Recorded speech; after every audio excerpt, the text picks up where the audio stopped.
everybody. It's Jeff with guided listening, and I've got something depressing for you guys today. We're gonna listen to some Ray Brown trio, and you'll never swing this hard. I'm never gonna swing this hard, and I think that's a fact we need to embrace. But somebody swung this hard, and they did it on an album for us, so we can feel good about that, right? I guess. Yeah, this may be the most swinging thing of all time. The Ray Brown Trio from 1988, live at the Loa.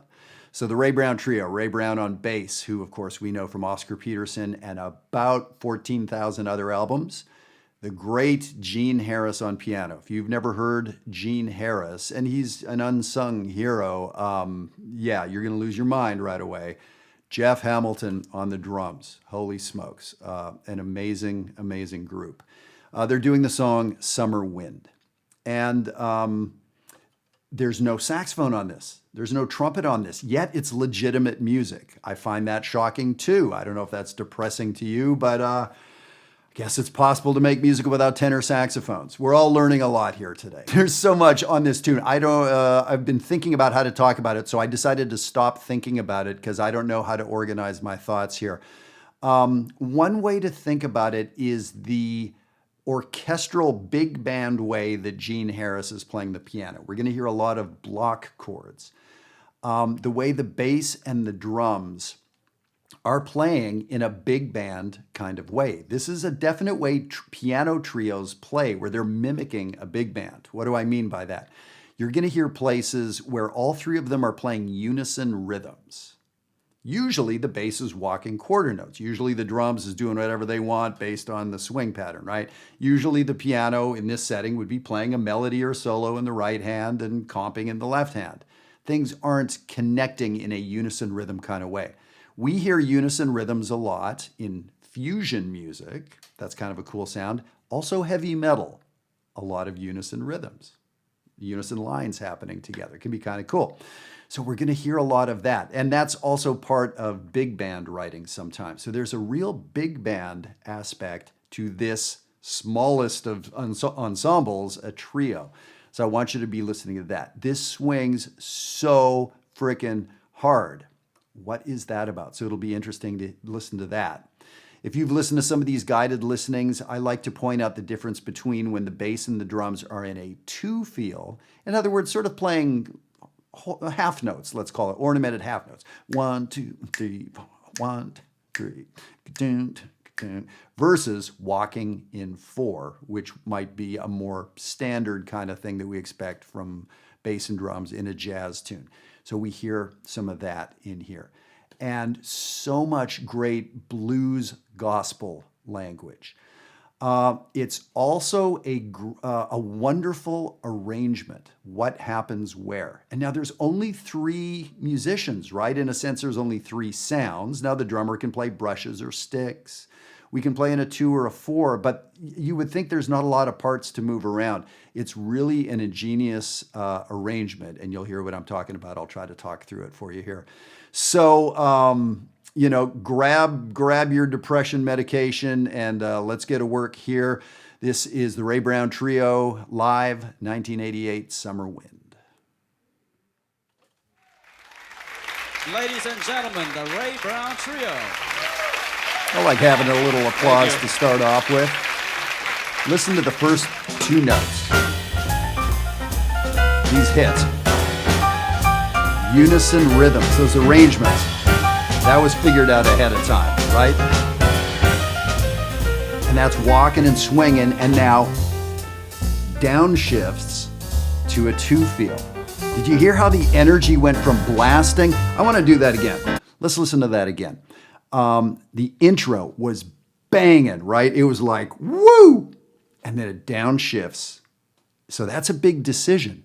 Why do we have an intro to a tune? What's the point? To prove that we can play more measures before the song comes in? There should be a point to the introduction. Does it start big and relax into the song? That's what we hear here. Or Is it kind of a subtle thing and then we build into the melody? Like, what's the point emotionally, right? So we kind of got what they're after here. Check it out again. Ladies and gentlemen, the Ray Brown Trio. Thank you. They come in swinging for the fences.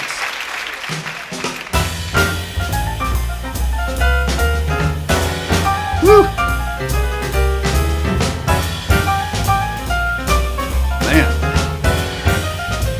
And what a big deal, right? So Jeff Hamilton went from the cymbal to the hi-hat. That's a big change. Ray Brown went from 4 notes in a measure to 2. Hear the big band block chords? Catching those unison rhythms together, those hits or rhythms or shots. And they bring it down again as the song recapitulates, comes back to the first bit. Listen here. Those little arrangement bits. Woo! Ray starting up high and coming down. Oh my God. Solo.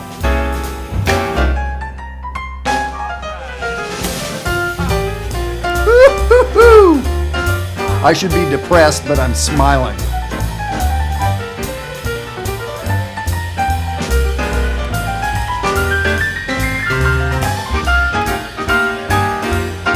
Just listen to those quarter notes. I could listen to that for the rest of my life. Bass and drums, man. And then Gene Harris, listen to that. Woo!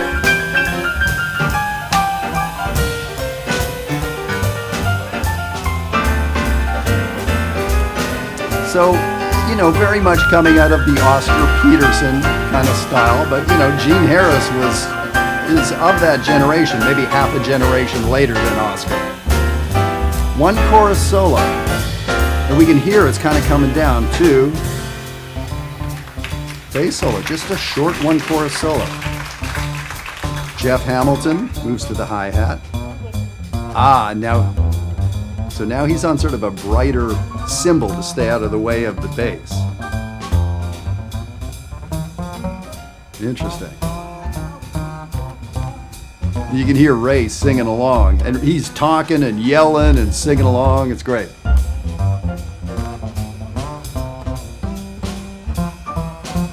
And great melodic bebop language is maybe what I'd call this.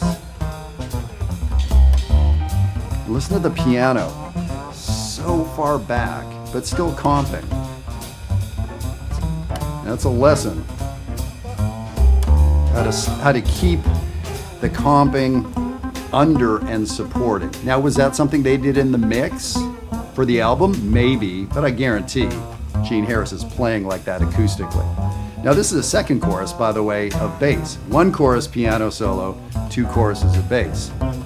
It's the Ray Brown Trio. What are you gonna do? Isn't that motivic stuff? Okay, what's this now? Big band shout chorus.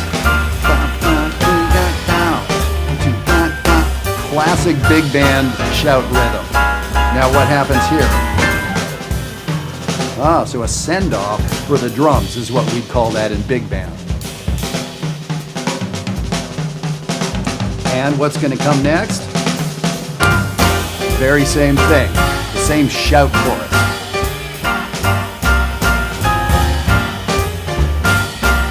And we can hear Jeff Hamilton catching the piano rhythms, but Ray Brown is not. Ray is giving it 4, and then the piano and the drums are catching the rhythm. Sometimes all 3 of them catch the rhythm, sometimes 2 of them. It's interesting. Great decisions. And as I was talking, Jeff Hamilton did this great decrescendo at the end of his drum solo. He knew the end of his drum solo isn't really his drum solo anymore. It's a transition.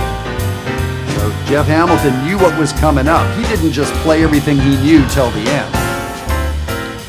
Here we go. So this is our melody out. Ooh, half the melody. Solo break. unison rhythms.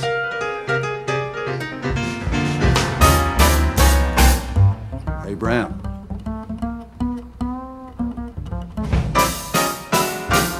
So this is a different coda that they added. This isn't part of the tune. Two breaks for the piano, 2 breaks for bass. I'm guessing it's 2 for the drums. Okay, everyone's had 2 breaks. What comes now?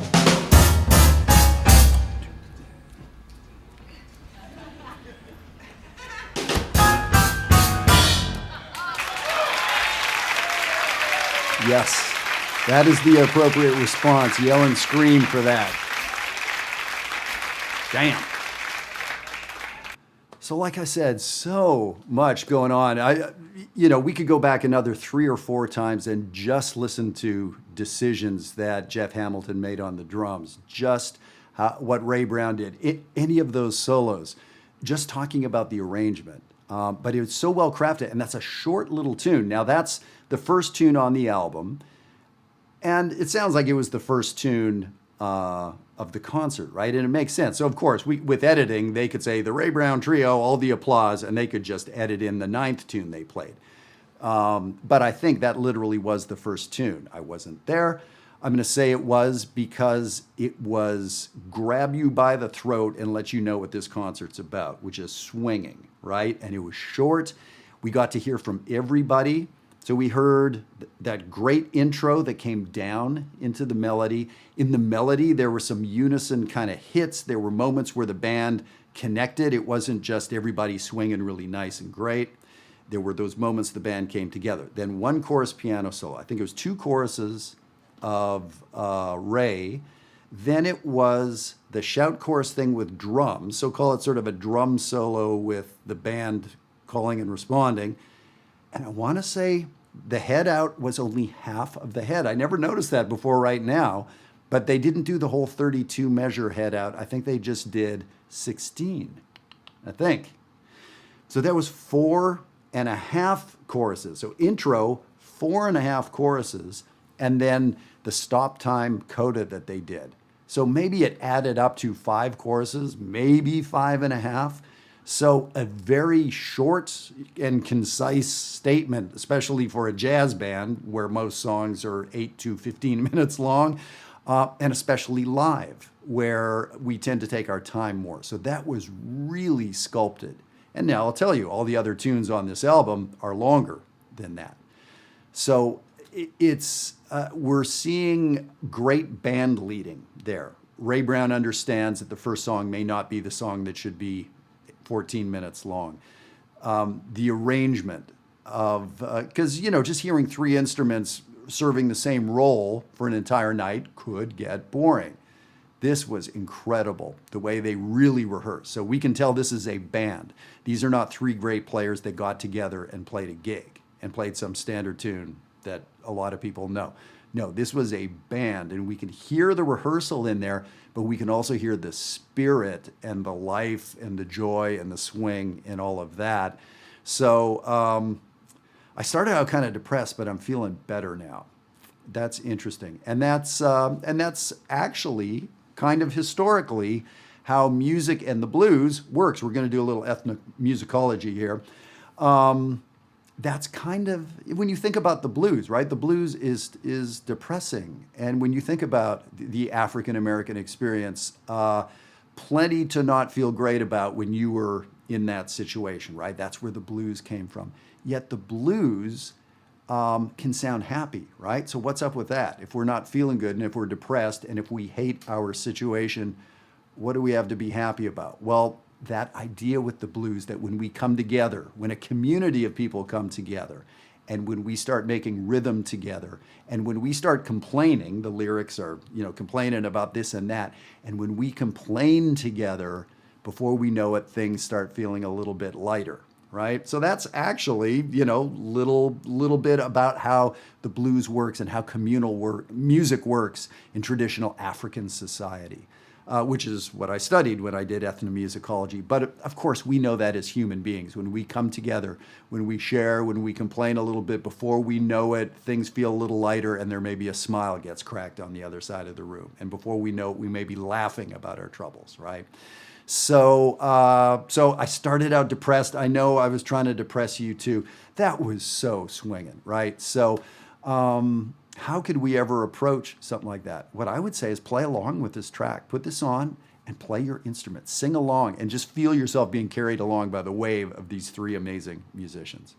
So there's so much to do. So I hope when you listen to these guided listenings that maybe you'll find the track on YouTube or, streaming, whatever it is, wherever you get your music, and listen to the original. And maybe come back and listen to one or two things I said, go back, listen to the original, because I'm talking over all this great music all the time. So that in itself is a little depressing. All right. Well, hey, thank you for tuning in on this channel. I just checked. I haven't checked in like a year. We've got over 2.5 million, almost 3 million views on the channel here. A lot of those views happen with the guided listening that we're doing, but so many of them happened with the Digging Deeper Jazz series. So if you haven't checked out the Digging Deeper Jazz series, there are exactly 200 videos made in exactly 200 weeks during that period of time. Each one has a specific idea on jazz or improvisation or swing or feel or rhythm. None of them are instrument specific. They're for all instruments, for voice, for whatever. Check out some of that stuff. And those get thousands and thousands of views every day. And I'm so thankful that people around the world are using the information. They're getting used in college classes and in high schools, and got a great letter from Germany, somebody using this in their teaching system. Torsten, how are you? All right, so yeah, check out some of the previous videos. Subscribe here if you haven't already, and Ray Brown Trio, swinging. See you next time.